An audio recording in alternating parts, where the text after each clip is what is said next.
We're here interviewing Central Virginia native Danny Perdieu. And Danny, first off, thanks for stopping by. And we know you've been in Nashville for some time now. You don't have to start back from the birthing there in the hospital, but give us a rundown on maybe a little bit of the Danny Perdieu life story and get us up to speed here. Oh, man, thank you, and good morning to you, Kyle. It's really good to be in my home area. I've been seeing a lot of friends and making some rounds and had a great time. I used to live here, and actually me and a guy named Jeff Smith used to play around, and we played about 4 or 5 nights a week up and down the East Coast.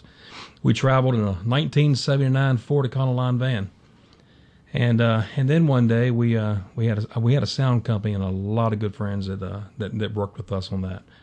We would do some of the country artists coming into Lynchburg. And then one day, a guy named Kevin Sharp come in, and it was back in 1996, and I ended up running front of house sound for him, and he asked me if I wanted a job, and the rest is history. So I moved to Nashville. Right, and you've been, you mentioned you did some sound for a while, and I know you've done some tour managing and that kind of thing, and talk about how you've really been on both sides of this. You've been on the management side and the production side and that kind of thing, and now you're sort of on the performing side. Talk about that transformation, or maybe the performing was always part of it. I think the performing was always a part of it. It's actually in my blood. I just, when I was out road managing, a really good friend of mine, Phil Vassar, who I think is one of the most talented guys we've got in Nashville. Back when I was his production manager, he came to me one day and said, "Hey, I want you to be my tour manager." Well, that took me away from doing most of the sound stuff, but I enjoyed the performance side of it, and what better guy to learn from than Phil Vassar. But going back to my days of me and Jeff Smith, that's all we did is perform. I mean, we played West Side Deli, we played all the stuff that was in Lynchburg around this area. I remember doing sound down in Uncle Billy's day. I mean, it was just a good time. And but I started getting the itch. Jeff would come over to my house in Nashville, and we'd sit and we'd write songs, and I just started getting the itch, and then one day I had some friends come to me and say, "Hey, man, we really like what you're doing. You want to cut some demos?" We cut demos, and we put a little singer-songwriter CD out. And then the next thing you know, they offered me a little deal with getting a real CD done. So, yeah, I want to get back to your songwriting here in a second. But does it help being around those people like Phil Vassar and the other people that you've worked with to give you sort of the confidence to say, "Hey, I might not be Phil Vassar, but I'm pretty good, and I think I can do this for a living"? I think it helps to be around that caliber person. But what's more important is the people that you meet that are around that caliber person. I remember me and a friend of mine went to Nashville, and I remember walking. It was a Sunday afternoon. I went walking up and down Music Row, and I remember all the big buildings. I was saying to myself, "How can I get into these big buildings? What could I ever do to get in those doors?" And, working with, large caliber people in the music business, it just allowed me to meet other people that invited me into those doors. And it's been a godsend. It's been a blessing, actually. It's been pretty nice. So the new CD is Time of My Life. It's out on Valley Road Records out of Nashville. And let's shift the focus to that a little bit. You and I were talking about some songs. You've got a couple songs on your website that people can check out. And, of course, the CD is available on Amazon and iTunes and through your site as well. Talk us a little, through the CD, some of the songs. You don't have to talk about every song, but talk about the songs that you like and the songs that are getting some radio airplay too. Well, number one, this CD, me and Valley Road, we talked in the very beginning about what, if you had one record to make, what would it be about?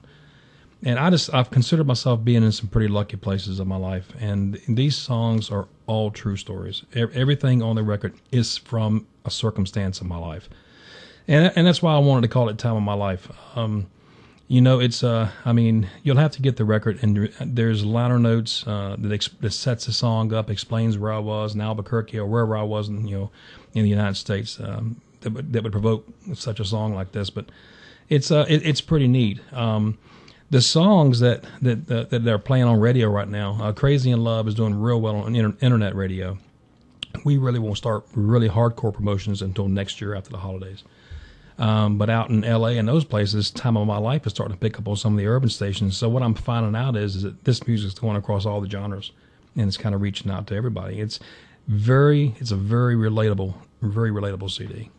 Yeah, you mentioned it's going across some different genres, and you're a Virginia guy, you're a Central Virginia guy, you're in Nashville, so you got the country music thing. But anybody that's listening to your music, I tuned in. There's definitely a singer songwriter, Billy Joel, Elton John, Bruce Hornsby, obviously the piano is very prominent in a lot of your music. So you're right, it is sort of accessible on some other levels other than just a country music level. So I'm guessing that's intentional, right? That's all those influences that you have coming out. It's very intentional. To me, music's pulled me through a lot of bad things that just happen to people in life. I'm no different than anybody else, and I've just had trials and tribulations, and we all get through it. But the one thing that's pulled me through it is music. And I remember, I have albums that I can on vinyl that I can still pull out and remember where I was back when I listened to it, or it was. And this is the same thing. I'm getting emails.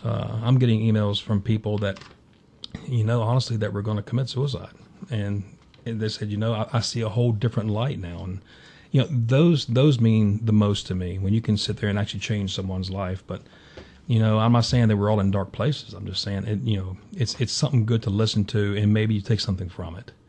Yeah, that's powerful stuff there. It's pretty neat to be able to affect somebody's life in that way. Talk about the genesis of the songs and how your songwriting process works. Are these songs that you just sit there and knock out in 10 minutes and it's a couple verses and a chorus and it's done? Or are these songs that you're crafting over time? Or maybe it's different with each individual song? It's definitely different with each song. Welcome to My World, I knew exactly what I wanted to write. I had visited Lynchburg. I ran into an old friend at a grocery store, and I wrote that song in 10 minutes. And it was one of those things that I presented to the record label, and they wanted it immediately because it just really touched them. I Believe, the song I Believe, was the album was finished. I woke up one morning at home. It was a Friday morning, and I had the melody in my head, and I wrote the song. And Monday morning, I turned it in, and they held the record up 3 weeks to put it on the record. Let It Roll, I wrote it back in 1989. It took me almost 16 years to finish that song. I just wasn't happy with it. And it's not my style of a song, but the thing of it is, it just has so much to do with me leaving Lynchburg.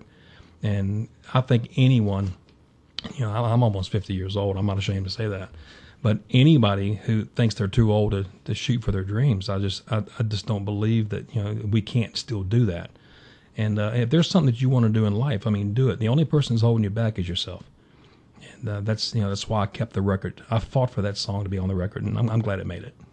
Yeah, it's a pretty neat story right there, and definitely wise words there. Maybe you should be like a motivational speaker too, in addition to performing and singing. And I bring up performing because you mentioned you're going to go on tour a little bit next year. Is that sort of the focus now? Maybe instead of the songwriting, you've got the album worth of songs, you got the material to work with. Is now the focus, hey, let's go out and present it to people in a live setting, or is it maybe still with the songwriting? Well, I think it's mainly with the songwriting. But what I'm starting to find out, and you never really know what you're going to get into until you release something. The emails that I'm reading, even text messages from friends that didn't even know that I even did this. I did a show last year in Charlottesville, and we just had a phenomenal time. It was a great time. And the one thing that people were really getting into was the songwriting thing in the round, where I actually would sit there and I had a 6-piece band, and we set the songs up. And we talked about the songs. And, for example, Coasting Carolina, I would say to the crowd, hey, let's go to the beach. And then you hear the waves come in. And then I tell a story about, what happened back in the early 70s. And people relate to it. Everybody probably has fallen in love at the beach at some point in time in their life. And if you haven't, everybody loves to go to the beach. So it just puts you in different time spaces. Your songwriting craft is obviously something that you've honed. How about your singing? Because you got a really good voice. You can carry those tunes, and you really have something I think like I said, the songwriting is powerful, but you got the voice to pull it off too. Do you work on your singing a lot, or is most of it just natural? Well, that's to me, I always say it's God-given talent. I'm happy to have the talent that I've got. I love to sing. I just love it. And I walked away from it from a long time. And I remember my mom asking me, why don't you sing again? I miss hearing you sing. And I started working on that, and I just noticed that it had never left. I mean, I didn't really pay that much attention to it. But the one thing that I remember is, like, when I was in college, I did a lot of singing in high school. When I was in college, I got a vocal degree minor, and I went to college for that. But that was all for classical music and that kind of stuff, and it just didn't click with me. I just couldn't relate to it. And then I was in numerous bands, growing up in Lynchburg, 2 or 3 bands, and just, did the circuit along with the other hardworking musicians we have. But I just love to sing, and thank goodness it hadn't left yet.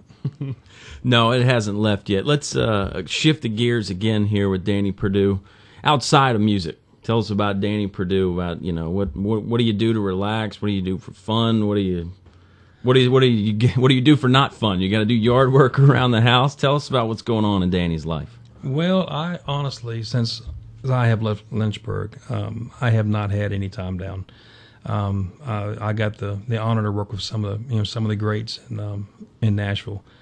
Anywhere from Rascal Flatts, to be on tour with Rascal Flatts, to Kenny Chesney, and working directly with Kelly Pickler and Phil Vassar and Keith Anderson. I mean, I've been blessed. I really have, and there has been no time down until now. And I kind of sit back and wonder sometimes if it was really worth the sacrifice that it took to get there. And I have to say yes, but then again, I do miss about 16 years of my life. Yeah, you've mentioned that a couple times in the interview. It's nice coming home. We're in Alta Vista right now, obviously. You brought your mom and Glenn Miller in here to the studio with you, just hanging out, having a good time. It's nice making those old connections and being back around Alta Vista, Lynchburg area again, isn't it? It is. The first thing that happened was I started a Facebook page. It's Danny Perdieu Music, and immediately people were coming out of the woodwork and saying hi, and old high school classmates, and just people that it's not that you forget about them, it's just that everybody gets busy with life and everybody goes their own directions. And it's just, I had some really great times and with my friends and my family, and if anything else, it's brought me home. It's brought me together with them again, and it's really, honestly, really been nice, and I've enjoyed it all. And I mean, my family, my mom, my brother and his wife and family, they all live in Alta Vista area, and it's been really great to come home and and spend time. And Glenn and Linda Miller, they've been friends of mine for forever, since the 80s. So this is home to me. Yeah, I remember my dad talking about how he used to see you at Catalani's when you do the sound and stuff up there. So I know you were a prominent fixture in Lynchburg. Your reputation has preceded you before this interview. Yeah, I really miss home. I really do, and I just felt drawn. I felt drawn to do something different, and it was really hard for me to leave home, but I'm back. So. Well, we'll wrap it up here with Danny Perdieu, who's got the new album out, Time of My Life. What's next? I mentioned the tour next year. What's Danny Perdieu up to in a year? What's Danny Perdieu up to in 5 years? Give us the plan. Not that you'll stick to it, but what's the plan? Well, if I had anything to do, it does have to do with music. I really honestly get into writing music scores, soundtrack stuff, TV stuff. And I've made some connections in that department when I was out recording some of the music in L.A. And I was able to drop some of my stuff off, and they really liked what they were hearing. So maybe one day you'll hear one of my songs in a movie. So great stuff. Danny, thanks so much. Thanks, Kyle, very much, and take care of yourself.